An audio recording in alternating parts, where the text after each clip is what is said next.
talk show, and you are the ultimate advocate. What's your name? My name is Beverly, and I am an ultimate advocate, and so are you. My name is Darrell Frazier, and I'm a proud member of the Ultimate Advocate, and so are you. My name is James Johnson, and I'm an ultimate advocate, and so are you. You just don't know it yet. And I am Delina Ward, and I am also the ultimate advocate, and so are you. Can you tell us a little bit about TUA?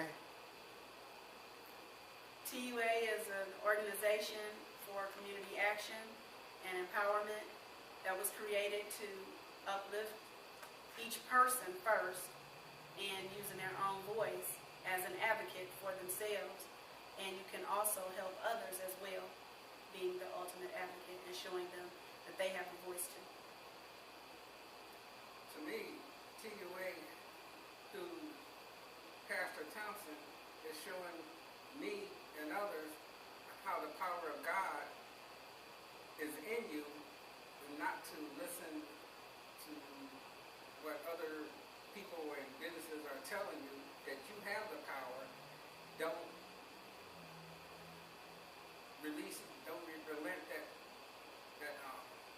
power to somebody else, and just stand up for yourself. So I like it. And if I could add to that, TUA, the Ultimate Advocate, also is about motivation and inspiration, and to know that that is already within you, and to come out. That's what the Ultimate Advocate stands for. Okay. The Ultimate Advocate for me is an organization that gives hope to the hopeless. It gives a voice to those who do not have a voice. It's helping us to stand up for our rights, not just by having meetings, but also by dealing with the court. Okay, so in a word, you're saying TUA is basically self-empowerment? Yes, absolutely. Okay, well, how does it make you feel, TUA? How does it make you feel to call yourself TUA, the Ultimate Advocate? Well, it makes me feel like I'm not hopeless. It makes me feel like whatever God is leading me to correct or improve or move or have derailed, that in following His Spirit in me and following and learning about the different laws and rules that are out there, that I can make all those things work in my behalf. Just like it says, all things work to good for those who love God. To me, being an ultimate advocate is learning by reading on the internet about the different laws and where they're at, and to understand that you do have power, that there are laws that protect you. There's laws, if you get your car repossessed, you got rights. And we just listen to what somebody else says, or what the next person down the street did, and it's not always the right decision. So TUA is educating you on a higher level, that I'm glad at least somebody out there doing it. The inspirational part of me being the Ultimate Advocate is, once again, is knowing what's already in me to be able to come out of me. That is just put me in such an amazing feeling, and to know that, and it all being inspired by way of God, is power. Saying that empowerment is an understatement, because I know that it's the God that's in me. How I feel is I'm filled with hope, and I don't know, I just have a spirit of knowing that I'm doing something, that I'm not just talking, I'm not just meeting and talking, I'm not just marching picketing, I'm actually doing something according to the law, to file papers and take action through filing papers in the court against companies who are coming into our communities taking advantage of us. So I feel empowered by doing that. Okay, but since y'all not lawyers, what make you think it's okay for you all to do what you're doing? The law says you can be your own lawyer. You can just stand up for yourself. You don't have to get a lawyer if you don't want to. Okay. And learning about what an advocate is, and learning about what our rights are, starting with the first thing is learning about our constitutional rights, learning that they are commensurate with what God has already given us in the beginning in Genesis. And once you learn that, nobody can take it away from you, and it helps you to go further and finding out what other rights do I have that I haven't been utilizing? What other resources did God make available to me, and that they're right here? As they say, you can't see the forest from the trees, because that's the game. And understanding that that's what it is, and that's what it's designed to be, is some sort of game to keep us from knowing. And for myself, it's researching, and that's one of the things that the Ultimate Advocate taught me about how to do the research on things. And once I got into that and started learning that, it empowered me, because, like my sister said to my right, it helped me to understand my constitutional right. Okay. Well, you had to say something? Well, I was going to say that what I'm learning is persistence. You know, that no matter what comes back to us, we keep moving forward and we don't give up. Okay. I just was going to say, because we count. That's the thing that I get, because we count. Okay. What did that flag behind y'all got to do with what you're doing? Well, the flag stands for the Constitution of the United States of America. And by understanding that the Constitution gave you rights, life, liberty, pursuit of happiness, that those rights supersede anything else. So if you got a contract with a light company, gas company, or you in the union and got a contract with a company, your constitutional rights come first. Okay. That's exactly right. So, For me, my reason why I'm glad that the flag is back there is because it's a reminder to me, and hopefully to the people that are watching, you're a citizen when you're doing something. You're a resident when you're not. And the importance of being a citizen of the country is activating your citizenship. They call it naturalization, but it's natural to do these things just like you would see it in the wild. would you say that TUA, the Ultimate Advocates, is a model of the power of we the people? Yes, it is. Yeah, I agree with that. Okay. Tell me some of the projects you're working on now. Well, one of the projects that we're working on now is about illegal traffic cameras that, in Cleveland and East Cleveland. So that's one of the projects that we're working on. How are they illegal? They are illegal because they violate our constitutional rights. Which right? In the process of law, the 14th Amendment is what's being violated by the traffic cameras in our neighborhoods. We don't get due process if we want to fight against the cameras in court. We don't get our chance to do that. Can you tell me a little bit more about the 14th Amendment?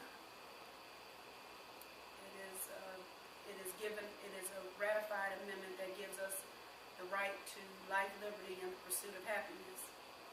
And the reason that we're even mentioning it is because that's one of the biggest things that's being taken away from us as citizens, because we don't realize that we are given that right by God first, and it's just ratified by the Constitution.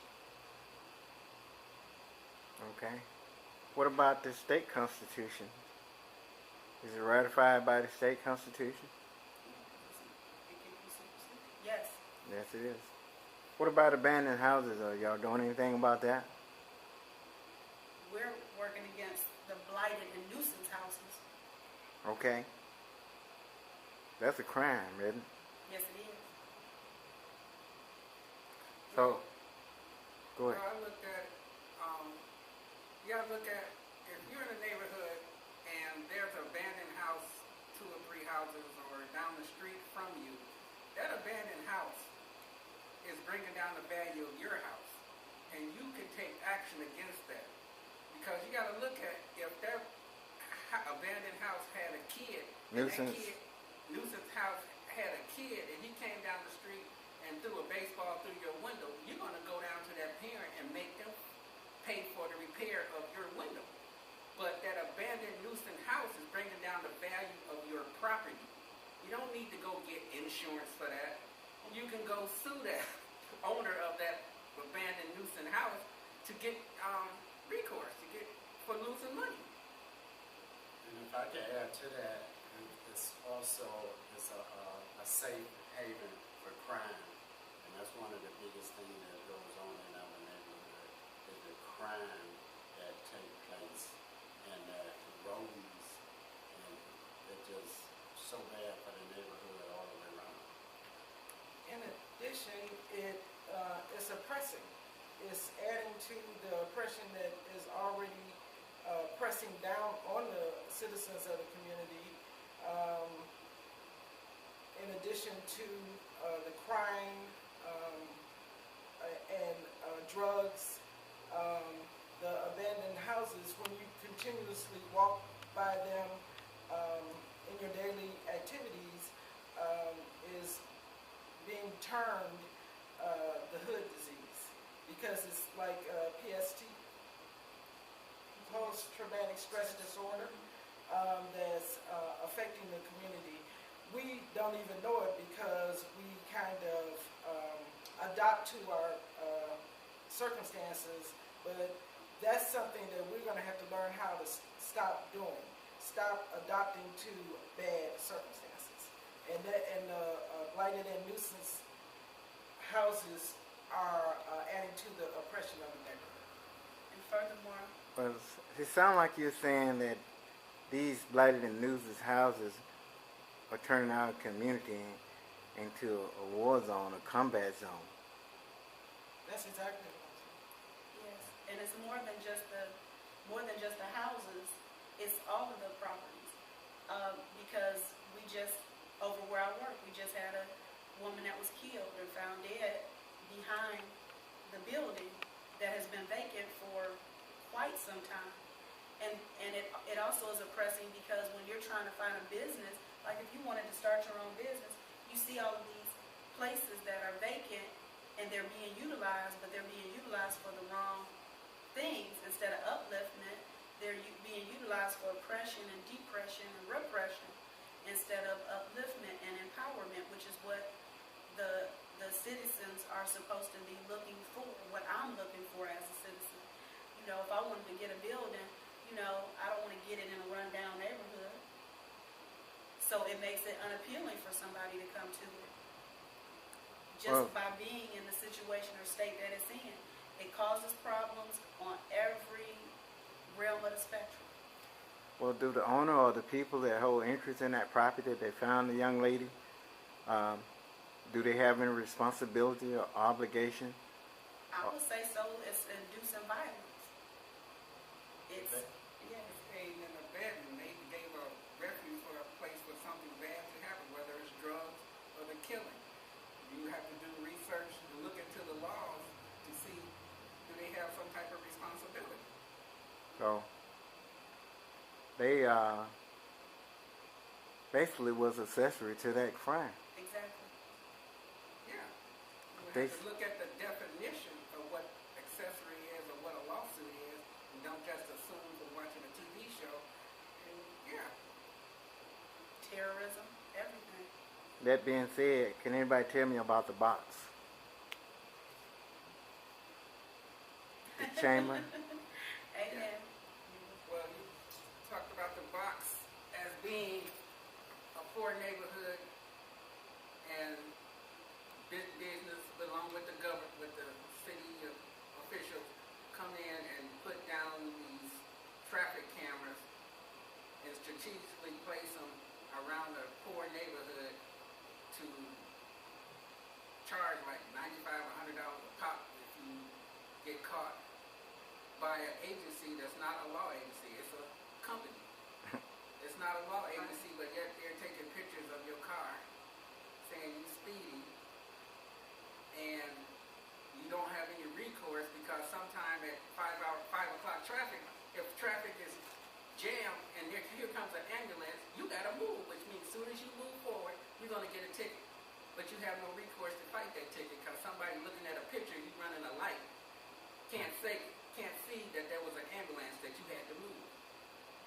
So, learning your rights to where you can get recourse to fight that the right way instead of just yelling and cussing and going to jail for it, because that's about what's going to happen to you.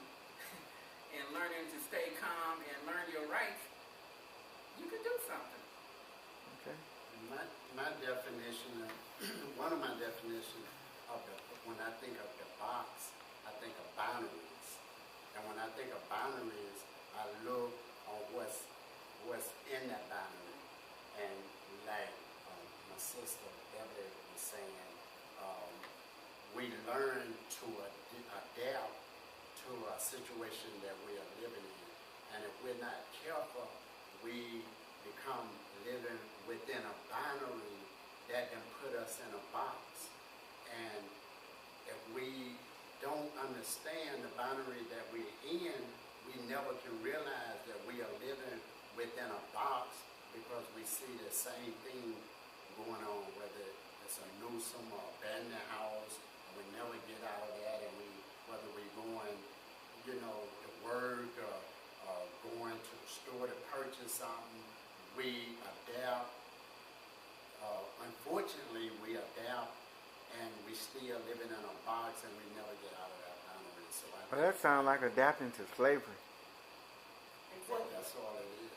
in addition to that, in this box, sources from outside of the box come in the box and make money off the people that are in the box and take all the money and value out of the community and back to the suburbs where they live at. And we left it. So let me get this right. You basically saying we got criminals trying to run a traffic enforcement system and making money off people. By law, I understand the definition for that is terrorism. In America, Yes, sir. right here, in our own hometown. It's legalized terrorism. That's about what, because they went through the laws or working with the government to do it. Okay. I mean, it's only legalized if you don't understand the definition of the ultimate advocate. And it's only legalized if you let it to be legalized. That's why you have to learn your rights, understand the Constitution, and then be willing to fight to do something about it. And that's the only thing that it's going to take to get us out of that first aid box or stop these kind of terrorism to happen. Because me personally, I don't see no different in this kind of terrorism than any other type of terrorism that go on. Because when you think of terrorism, it's only one head. But you say fight. What do you mean fight? It's easy to get people to fight. People will fight. Well, you gotta fight legally. You know, you gotta do your research, you gotta find out the laws, you gotta be able to, you know, once you find out the laws, you gotta go a legal way of pushing your rights through. Oh, it's a certain way you gotta fight. It's a certain way you gotta fight. Okay. And a lot of times with fighting with the ink pen, putting it on paper is more powerful than words itself coming out your mouth. What results have you seen from your fight? Well, I have seen results going in a positive way. So it's not to the end yet, but just to this point, I can say that it's been positive results. Okay. Now, can somebody tell me about the pressure relief valve syndrome? About the hot water heater thing? Yeah, when the pressure gets built up inside of a contained unit, kind of like this box that we're talking about, the pressure doesn't just disappear because you want it to. It has to escape somehow. And how it escapes is it implodes or it explodes. And in this case, a lot of times it implodes because the people who are getting the pressure built up on them are not allowed to explode out onto outside of the box or outside the grid. Therefore, they take it home and personalize it, individualize it, and take it into themselves. And the next thing you know, they're taking it out on their kid. And then you have a rise in child abuse, or they take it out on their spouse. And then you have spousal or domestic abuse, or they take it off at work. You know, if they live nearby, and the next thing you know, you hear about gun fear, gun warfare, or something. Terrorism now, when it's this individual versus the big company at work. It always turns everything into itself, and then comes out on whatever is the first place it can come out. Maybe it's at the store where you see the owner that might not look like you, and you want to take it out on the person. And it's not healthy for anybody. It's not community oriented. It's not uplifting. It's not strengthening. It's only depleting. It's only decreasing. It's only death increasing. It's terror. It's warfare. Or would you say TUA helps to show you how to address the right people and not the wrong ones? Definitely. Yes.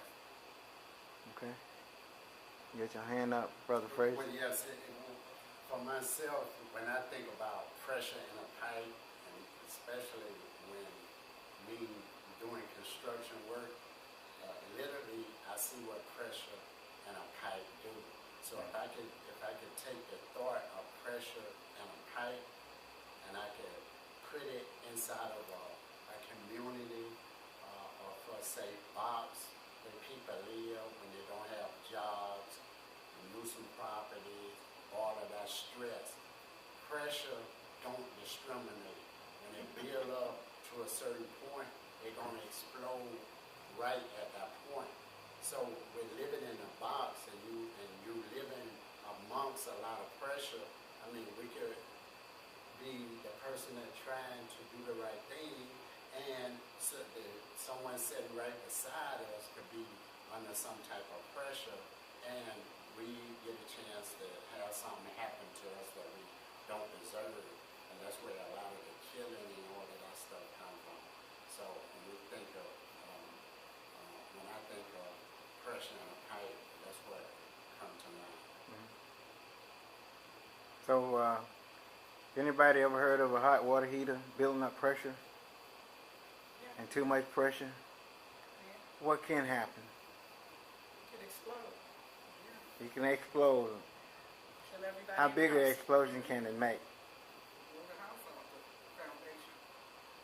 I mean, it could be indefinitely. Who knows? Just because it's a small hot water tank, you never know how much pressure can build up in a hot water tank.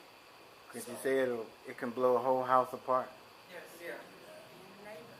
Exactly. Stand a reason why the pressure in our community is blowing the whole house apart, the whole Yes, community apart, Absolutely. right? Yes. And so this has been the TUA the Ultimate Advocate Talk Show, and you are The The ultimate advocate.